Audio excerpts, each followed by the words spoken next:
یہ ایک سکول تھا، وہاں پر بہت سارے لوگ جمع ہوتے تھے اور وہاں وہ تعلیم بھی دیا کرتا تھا۔ 2 برس تک وہاں وہ کلام کی منادی کرتا رہا، ڈیبیٹ کرتا رہا۔ اتنا زبردست اس کی باتیں تھیں، منادی تھی، ڈیبیٹ تھی، تعلیم تھی کہ لکھا ہے یہاں تک کہ آسیا کے رہنے والوں، کیا یہودی کیا یونانی، سب نے خداوند کا کلام سنا۔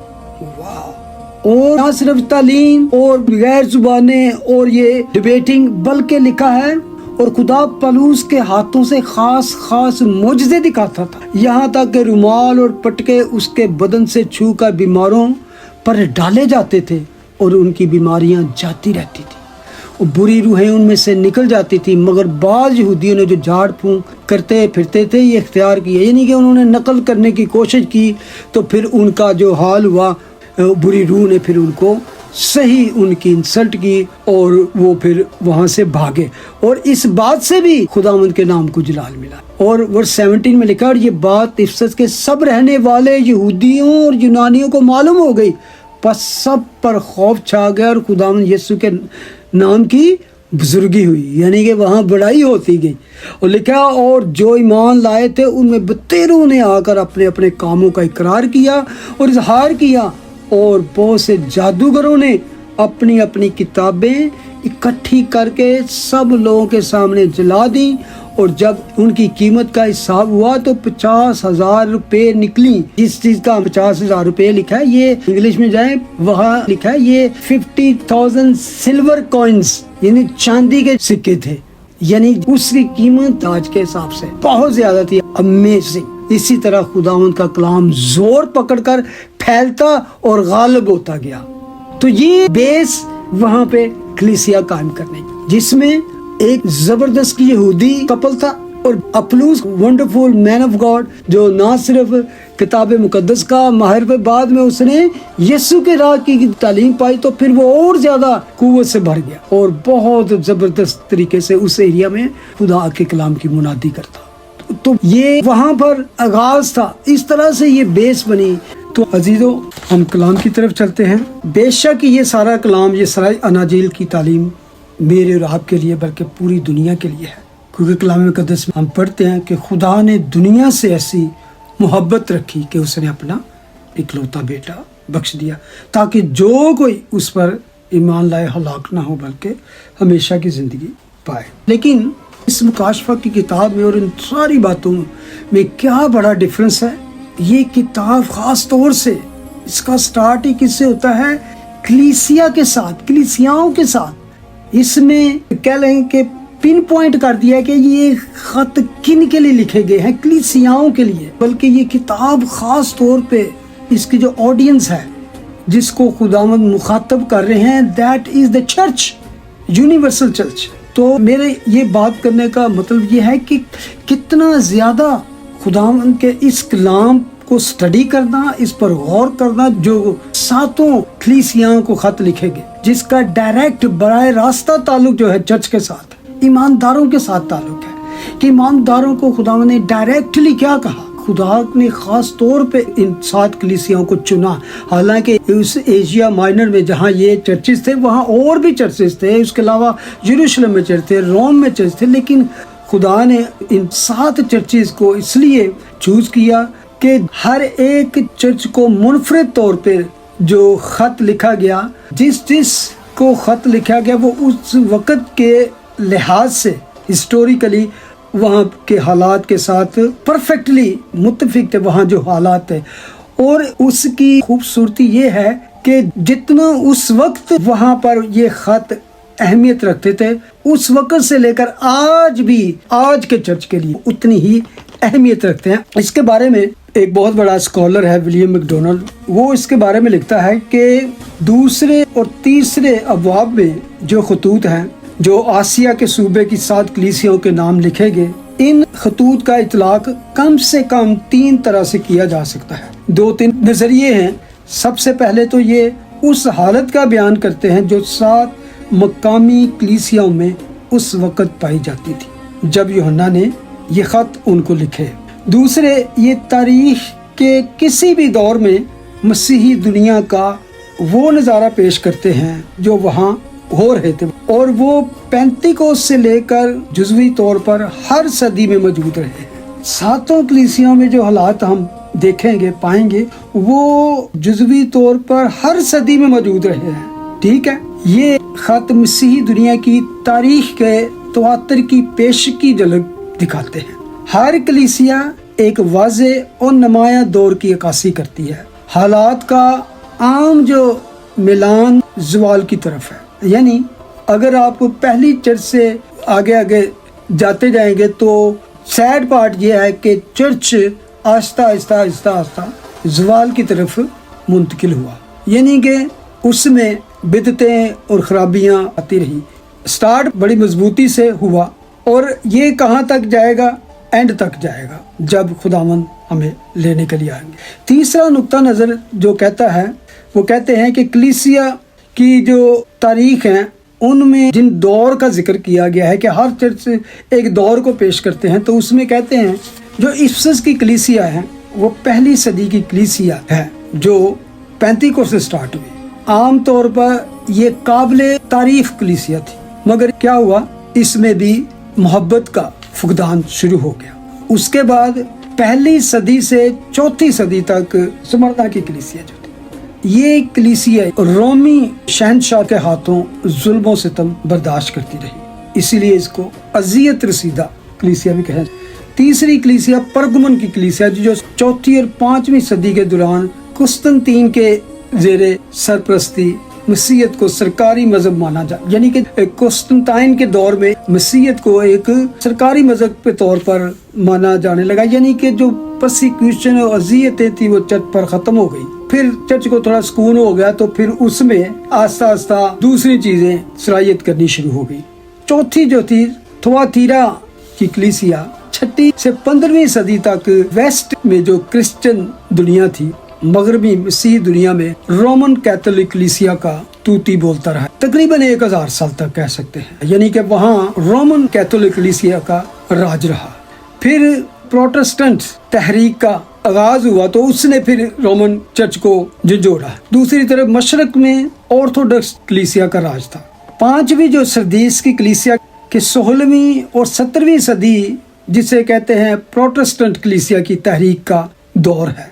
اس تحریک کی روشنی بھی بہت جلد باندھ پڑ گئی، لیکن چھٹی کلیسیا جو ہے فلدلفیا 18ویں اور 19ویں صدی کے دوران کئی دفعہ زبردست بیداری اور بحالی آئی اور بڑی بڑی مشنری تحریکیں چلی جس نے پوری دنیا میں خدا کے کلام کو پھیلایا، یعنی کہ بڑا بیداری کا زبردست دور۔ تو 7ویں جو ہے لودیکیا کی کلیسیا، یہ آخری دنوں کی کلیسیا کی تصویر ہے جو نیم گرن اور بگشتہ ہے۔ یہ آزاد خیالی اور مختلف مسیحی فرقوں کے اتحاد والی کلیسیا ہے، یعنی کہ جس دور میں ہم رہ رہے ہیں اور یہ دور چلے گا کہاں تک؟ جب تک ریپچر ہوگا۔ اور اب ہم آتے ہیں تو یہ جتنے بھی خط لکھے گئے ان کا جو سٹائل ہے لکھنے کا، ہر کلیسیا کو جو خط لکھا گیا اس کا تقریباً ایک جیسا ہی سٹائل ہے۔ اس میں ہر خط کے آغاز میں کسی انفرادی کلیسیا کو جب مخاطب کیا گیا ہے تو ہر خط کے آغاز میں خداوند یسوع مسیح کے ایسے کردار کو پیش کیا گیا ہے جو خاص طور سے اس کلیسیا کے حسب حال ہے، یعنی کہ سب سے پہلے اس کلیسیا کے لوکیشن بتائی گئی ہے اور اس کا نام کیا ہے۔ لوکیشن کیا ہے؟ افسس کی کلیسیا، ٹھیک ہے۔ اس کے بعد بھیجنے والے کا اپنا تعارف اور اس کی خصوصیات، اس کے کردار کی خاص ایسی بات اس کلیسیا کو کہی گئی ہے جو اس کلیسیا کے حسب حال ہے۔ اور اس کے بعد ہر کلیسیا کی جو اچھے کام ہیں اس کو پہلے بیان کیا گیا ہے، اس کی تعریف کی گئی ہے، اور اس تعریف میں سب سے پہلے جو الفاظ یوز کیے گئے ہیں وہ ہے میں تیرے کاموں کو جانتا ہوں۔ ہر ایک کلیسیا کے بارے میں میں جانتا ہوں، اس کا آغاز ایسے ہی ہوتا ہے۔ اس کی تعریف کی گئی ہے اور اس کے ساتھ اس کی حوصلہ افزائی بھی کی گئی ہے۔ اس کے بعد ان کی خرابیاں، ان کی نشاندہی کی گئی ہے اور اس کا عام طور پہ اس طرح سے سٹارٹ کیا گیا ہے، لیکن مجھے تجھ سے یہ شکایت ہے، یعنی کہ وہاں پہ کیا پرابلمز، کیا مسائل چل رہے ہیں اور ان کو ایک طرح سے ملامت کی گئی ہے، ریبیو کیا گیا ہے۔ اس کے بعد پانچویں بات جو کی گئی ہے، کلیسیا کی کہہ سکتے ہیں اصلاح اور صلاح دونوں بات کی گئی ہیں، یعنی کہ کیا کیا تجھ میں خرابیاں ہیں ان کی نشاندہی اور انسٹرکشنز دی گئی ہیں کہ ان کو کس طرح تو کریکٹ کر سکتا ہے، تنبیہ کی گئی ہے۔ پہلے بتایا کہ یہ تجھ میں خرابیاں ہیں، تو اس کے بعد اس کو تو نے کس طرح ٹھیک کرنا ہے، اس کی ریمیڈی بتا دیا کہ اب اس کا حل کیا ہے، اس کو تو حل کیسے کر سکتا ہے۔ پھر اس کے بعد چھٹی بات کی گئی ہے،